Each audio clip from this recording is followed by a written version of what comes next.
¿Qué tal? Gusto en saludarlos nuevamente, audiencia de Cancer O'Clock. Los saludamos nuevamente desde Puebla, el doctor George Aranda y César Garibay. ¿Cómo estás, Gary?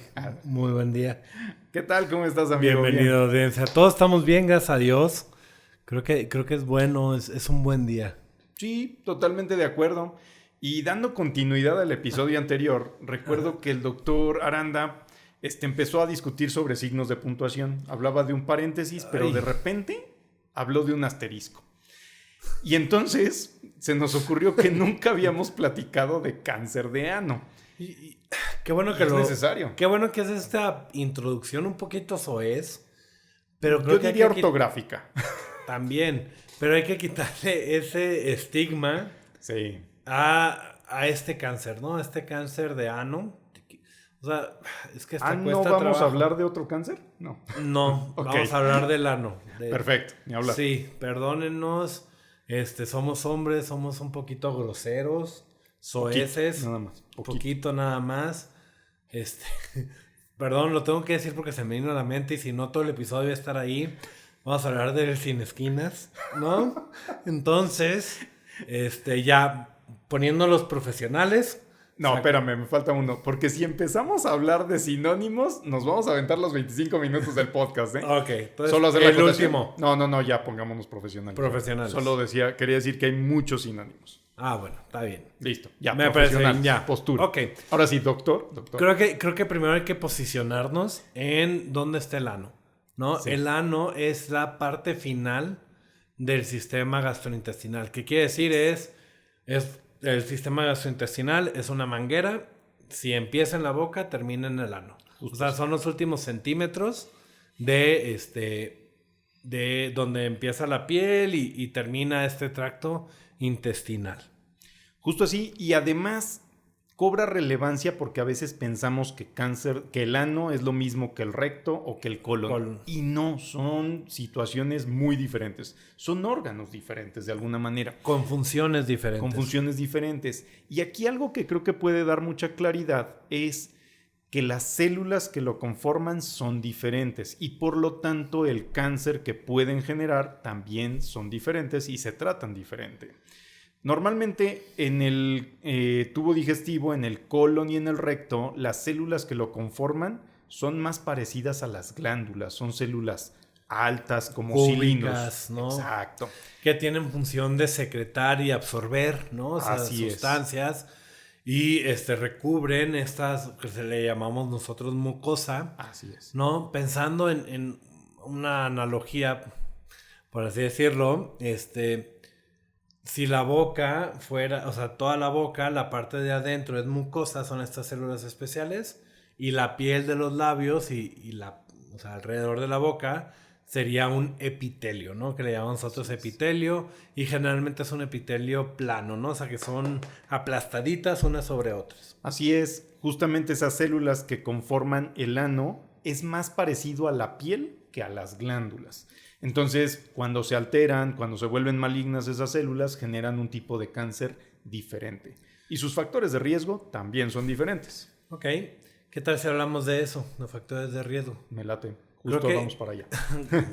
Es importante mencionar que, bueno, si quieres antes de factores de riesgo, nada más, la función del ano al final del día es ser el guardia para cerrar y abrir la compuerta para poder defecar, ¿no? Así es. Es la puerta, es el esfínter anal Justo así. O sea, tiene músculo, pero generalmente el cáncer viene de la capa más superficial, que es, o sea, un epitelio estratificado. Así es. O sea, que viene en capas. Ahora sí, factores de riesgo. A primera instancia y el primero y tal vez el más importante es el virus del papiloma humano. Y recordarán que ya habíamos platicado en algún episodio previo sobre este culpable. El virus del papiloma humano es un virus que justamente infecta, se estima, a la gran mayoría de los adultos hasta los 50 años. O sea, prácticamente todos hemos tenido contacto en algún momento con algún virus de papiloma humano. Sin embargo, hay algunos factores que modifican si nos enferma o no nos enferma. Uno de ellos es el genotipo, es decir, hay muchos tipos de virus de papiloma humano y no todos ellos tienen tanta capacidad para generar cáncer y otros sí tienen mucha capacidad para generar cáncer. Yo creo que en cuestión de genotipos me gustaría como dividirlos en dos clases, ¿no? Bien. Una que ocasiona tumores benignos o también llamados condilomas. Uh-huh. Que esos generalmente pues no van a ser cáncer, no van a ser malignos. Y si recordamos la diferencia entre maligno y benigno, es su capacidad de invadir y de viajar a otros lugares. Eso no quiere decir que los condilomas o verrugas anales no tengan, no ocasionen molestia o no ocasionen problemas. Entonces, unos tipos de BPH ocasionan estas lesiones y otros tipos ocasionan cáncer maligno. Y justo hay varias neoplasias, varios cánceres asociados a BPH. Solo por dar un panorama, el más común, del que ya hemos hablado, es cáncer cervicouterino. Ustedes seguramente han escuchado hablar de esta asociación y sobre todo los genotipos 16 y 18 se asocian mucho con cáncer cervicouterino. Y también con cáncer de ano. Justo así, cáncer de ano, también cáncer, y no lo tenemos tan en mente, pero hay cáncer de vagina, cáncer de vulva y cáncer de pene. Y justo se asocian a este tipo de infecciones persistentes por VPH. Y recordar que la transmisión de VPH es una transmisión o una enfermedad también asociada, ¿cómo decirlo? Es de transmisión sexual, ¿no? Justo así. Entonces, las actitudes de riesgo, un aumento en la cantidad de parejas, un aumento de tener relaciones sin protección, sí. Eso nos da mayor riesgo de contraer VPH y por ende tener más riesgo de todos los cánceres que ya mencionamos. Incluidos algunos de cabeza y cuello. Actualmente sabemos que el VPH también tiene un papel importante en algunos cánceres de cabeza y cuello y es importante. Y si estamos hablando de enfermedades de transmisión sexual, otro factor asociado al cáncer de canal anal es el VIH, ¿no? Que sí. Por lo general hablar de VIH y VPH en estos contextos es muy similar. Sí, desde que el mismo factor de riesgo los propicia, es decir, conductas sexuales en muchos casos, puede implicar que si tienes contacto con el VPH, también tienes contacto con el VIH. Esa es como la asociación más evidente, ¿no? La otra es que el VIH modifica cómo funciona nuestro sistema inmune. Totalmente de acuerdo. Y el sistema inmune, si no funciona bien, pues tiene menos capacidad de defenderte contra una infección por VPH. Y no solo eso, también tiene menos capacidad de, una vez que tienes el VPH y se generan los cambios, sí, de detectar esas células precancerígenas y eliminarlas. Así es, y entonces esas células tienen la capacidad de proliferar e invadir. Entonces es innegable esta asociación. Antes de seguir con los otros factores de riesgo, yo creo que es importante mencionar que a pesar de que a nivel, por lo menos en México, la vacunación en hombres no está contra VPH, no es una política pública generalizada. Sí se ha visto que la vacunación en hombres y en mujeres contra VPH puede reducir el riesgo de todos los cánceres, no solo el cáncer cervicuterino, asociados a VPH. Así es. Entonces, ya la OMS recomienda que hasta los 46 años, si no te has vacunado contra VPH, lo consideres y busques una vacunación pertinente. Sí, sin lugar a dudas, y esta es una de las neoplasias que se pudieran evitar si tienes vacunación contra VPH. Y me parece importantísimo lo que dices. Una cosa es la política de salud pública, que se van a destinar esas vacunas a quien más riesgo tiene. Totalmente. Y en este caso, pues por cuestión de números, de epidemiología, hablamos mucho de cáncer cervicouterino, mujeres evidentemente que son muy susceptibles y que este cáncer cervicouterino es una de las neoplasias todavía más comunes en nuestro país. Entonces ahí es donde hay que incidir. Pero si hablamos de riesgo individual, pues no está mal si tú consideras oportuno, pues que consideres aplicarte la vacuna, perdón por la redundancia. Y que busquen los recursos para poder hacerlo, ¿no? Justo así. Y actualmente hay varias vacunas, tenemos episodios que hablamos de ellas. Sí. Entonces nada más busquen en el historial y pues denos más views en episodios pasados, ¿no? No fue comercial. No. Vacúnense si pueden, ¿no? Sí. ¿Qué otro factor de riesgo se te viene a la mente? Algunos otros tipos de inmunosupresión, por lo menos en teoría, podrían incrementar el riesgo de estas neoplasias. Como ocurre con VIH, pues podríamos considerar otros muchos que son menos frecuentes. Pero sin lugar a dudas, las personas que viven con VIH, pues sí tienen más riesgo de neoplasias como esta. Totalmente de acuerdo. No sé si se me escapa alguna, creo que son las más importantes. Estoy tratando de recordar si alcohol y tabaco, los sospechosos comunes. La verdad es que no hay tanta asociación. Yo no recuerdo tanta evidencia.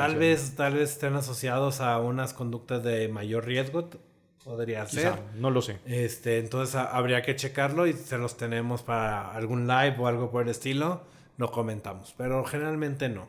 Aún así, pues no hay que evitar estas sustancias, alcohol y tabaco.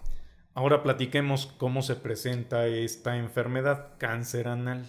Fíjate que es un poquito complicado y esto es tal vez un aviso para nuestros colegas, esos médicos de primer contacto. Muchas veces lo que el paciente siente se confunde con una enfermedad mucho más común, mucho más frecuente, que son las hemorroides, ¿no? Sí. El paciente lo que puede sentir es alguna masa o algún tumor al momento de limpiarse o al ir al baño, o puede sentir comezón o tener un pequeño sangrado que mancha el papel, y entonces la cultura general nos dice, ay, son hemorroides, vamos a comer más fibra, más agua, caminar y no pujar tanto, ¿no? Y la verdad es que en la mayoría de los casos va a ser eso, van a ser hemorroides. Pero lamentablemente no siempre es así.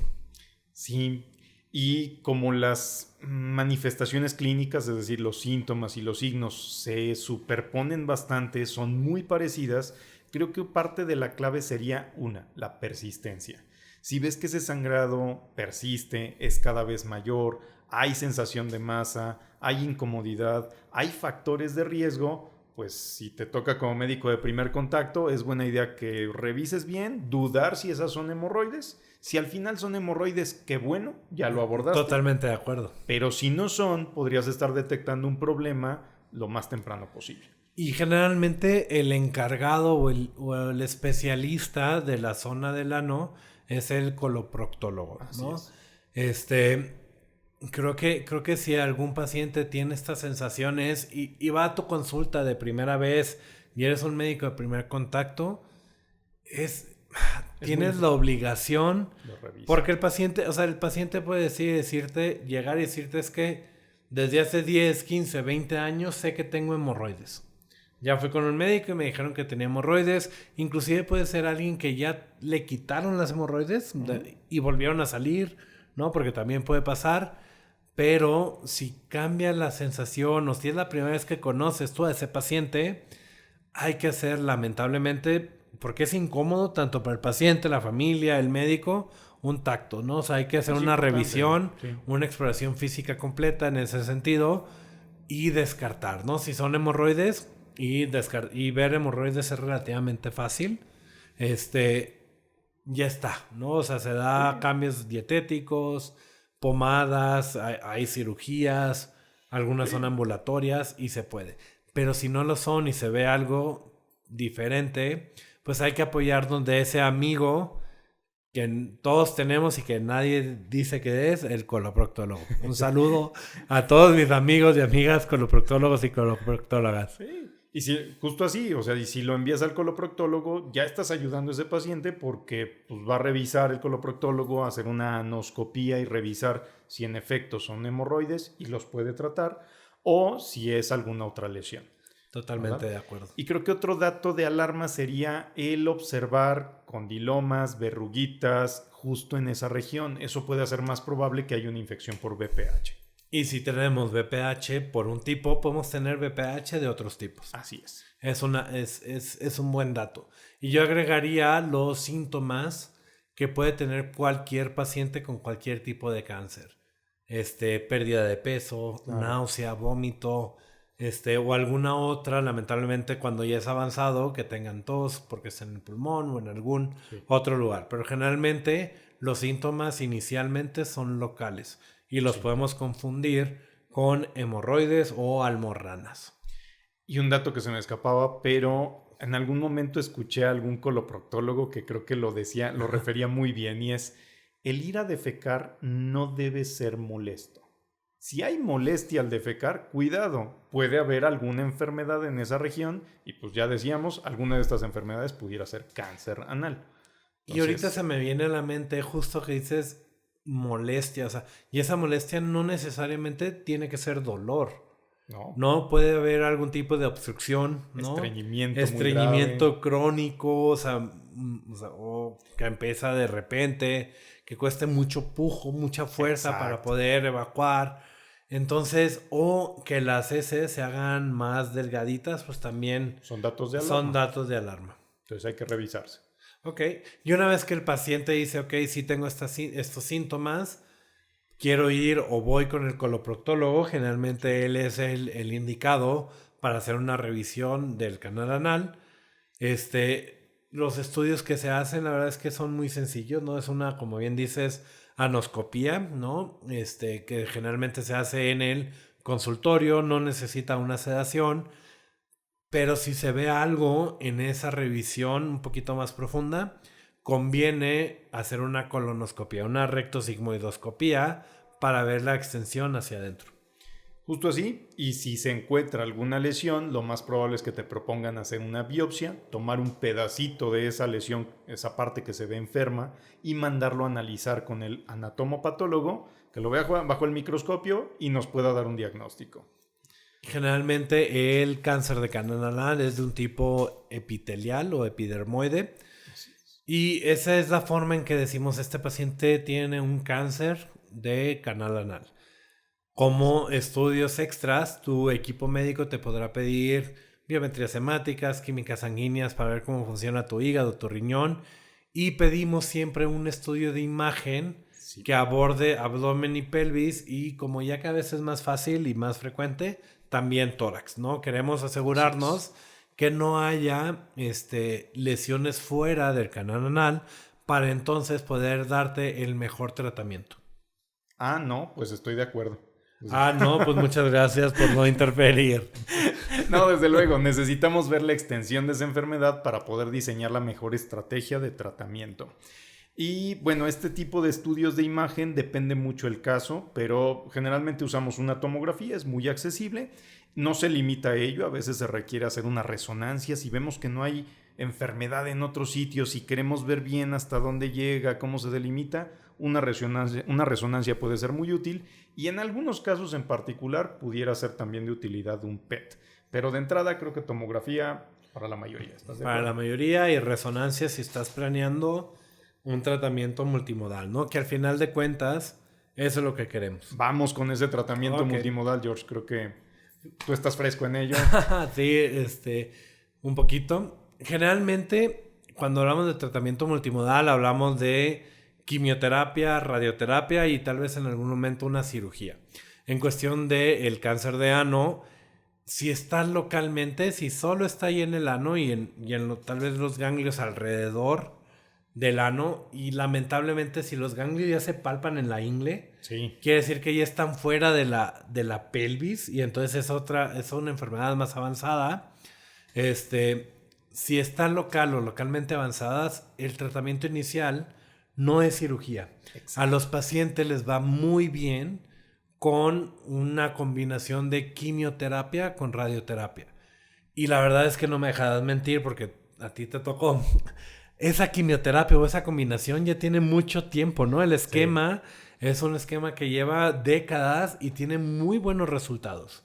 Sí, justo así, ese esquema pues lo conocemos, es famoso y desde hace mucho se utiliza, y prácticamente no ha habido algo que lo supere, aún con los nuevos intentos. Exacto, y entonces si tú tienes una enfermedad local o localmente avanzada, con la quimio-radioterapia te va a ir muy bien.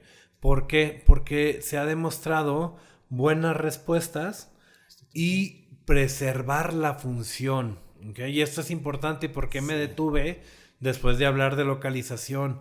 Si nosotros operamos el ano o el canal anal, se pierde la función del esfínter y es un paciente que se va a quedar con algún tipo de incontinencia. Yo creo que ese es el punto medular a transmitir, George. Me lo ganaste. Lo siento. No, hay que remarcarlo. En este tipo de enfermedad nos preocupan dos cosas. Uno, es una enfermedad que tiene cierta proclividad a migrar fácilmente hacia la piel circundante, hacia los ganglios inguinales y pélvicos o incluso otros órganos. Entonces es un tumor que si uno decide simplemente ir a operar, en una de esas te da la vuelta y ya está en otro sitio. Totalmente. Entonces eso podemos disminuirlo en gran medida si damos de entrada tratamiento con quimio y radioterapia antes de pensar en cirugía. Y dos, definitivamente la función del ano, si bien pudiera no ser catalogado como una función vital, nadie nos va a dejar mentir de que es una función que desde luego que afecta la calidad de vida del paciente. Si operamos de entrada el ano, pues prácticamente estamos sentenciando a que la gran mayoría de esos pacientes necesiten un estoma, una colostomía, es decir, desviar ese colon hacia el abdomen y que por ahí tengamos que estar evacuando en una bolsita. En casos muy necesarios hay que hacerlo, no hay que dudarlo porque está en riesgo la vida. Totalmente. Pero siempre nos debemos preguntar el equipo médico si podemos preservar esa función del ano y pues que no tenga más problemas, más afección a la calidad de vida de ese paciente. Totalmente de acuerdo. Y en algunas ocasiones, si damos quimio con radioterapia y no se logra destruir el tumor por completo, pues entonces sí se tiene que platicar con el paciente y comentarle que pues sí se tiene que hacer una de estas cirugías. Sí, y bueno, ahí pues si a pesar de los intentos no se logró, pues está muy justificado, queremos preservar la vida y la vida va sobre la función en la mayoría de las situaciones, pero bueno, si es posible, muchas veces se puede lograr dando quimio, radioterapia de entrada, evitar perder esa función importante. Totalmente. Y tal vez si ya tu cáncer se sale del control local, o sea, ya está en las ingles, ya está atrás de los intestinos, en el hueso, en el hígado o en cualquier otro lugar, pues hay que saber que el tratamiento pues, es quimioterapia citotóxica, lamentablemente. Hay muchos estudios y te digo que, bueno, dices que lo tengo un poquito fresco porque justo tuve que revisar porque es tanta información. Y sí vienen varios estudios de quimioterapia en combinación con inmunoterapia. Sí. Habrá que ver si estos estudios son positivos y si vale la pena crear estas combinaciones o si en algún momento tenemos más información con vacunas, ¿no? Que vienen muy fuertes en otros cánceres, ver si para estos pacientes, tenemos una mejor opción de tratamiento que quimioterapia citotóxica. Sin embargo, yo no la desecho, es buena. Sabemos que sí tiene tasas de respuesta, sí mejora la calidad y la cantidad de vida y no debe haber ninguna duda en utilizarla. Digo, si es necesario, vamos a tratarlo con las mejores opciones que tengamos disponibles. Y sí, recordar que a pesar de que cáncer de ano es una enfermedad afortunadamente poco frecuente, estos pacientes que lamentablemente tienen que enfrentarla a veces tienen pocas opciones. Entonces, a medida que se generen estos estudios, estos resultados, podremos quizá ofrecer mejores opciones de tratamiento. Yo creo que, extrapolando un poquito lo que hemos visto de inmunoterapia en otras enfermedades que tienen que ver con BPH, pudiéramos esperar buenos resultados. Ojalá. Yo esperaría que sí, ojalá. Pero bueno, estaremos pendientes. Exacto. Y en cuanto salga esa información, pues haremos una actualización a este episodio, si les parece bien. Totalmente de acuerdo, George. ¿Te parece que vamos al cierre? Al cierre, en el episodio pasado no dimos nuestros 2 puntos, pero si quieres en yo empiezo. Vale. Te los voy a quitar porque son relativamente fácil. El cáncer anal no es tan frecuente y generalmente, si no es que todos los casos o muchos, van a estar asociados a BPH. Si puedes y está dentro de tus posibilidades, ya seas hombre o mujer, vacúnate contra este virus. Sí. Y la otra es, siempre asesórate de un equipo multidisciplinario, que haya oncólogos, que haya cirujano, que esté el radiooncólogo, para ver cuál es la mejor opción de tu tratamiento y que sea multimodal. Si es local, tiene muy buenos resultados y tratando de preservar esa función que tiene el ano. Haciendo énfasis en esto, el primer asterisco debe ser que Es una enfermedad que debemos sospechar. Como médicos, como médico de primer contacto, debes sospechar, porque muchas veces se puede confundir con otras enfermedades. Ejemplo, bien Hemorroides. lo dijiste, hemorroides. Siempre va a ser mucho más frecuente hemorroides que cáncer de ano, pero ojo, pues, cada paciente es diferente y es mejor detectarlo a tiempo. Yo creo que ese es el primero, sospechar el diagnóstico, sobre todo si hay factores de riesgo, si hay lesiones persistentes, molestias al evacuar. Y 2, el tratamiento en esta enfermedad no siempre, en muchos casos, no será de entrada cirugía, sino será quimio y radioterapia. Y esto es importante porque nos permite preservar, por lo menos intentar preservar la función del ano. Entonces, como bien lo mencionabas, esto es un tratamiento multimodal, requiere de la pericia de varios especialistas bien coordinados y pues tú como paciente, por favor considera, pregunta si puede ser opción quimio-radio antes que la cirugía. Totalmente. Pues muchas gracias por unirse en este su episodio de Cancer O'Clock.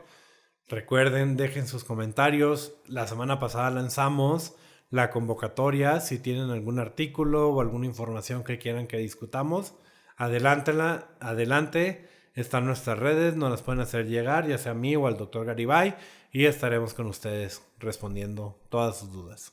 Muchísimas gracias por su atención a este episodio y pues estamos a sus órdenes. Bueno, saludos. Adiós.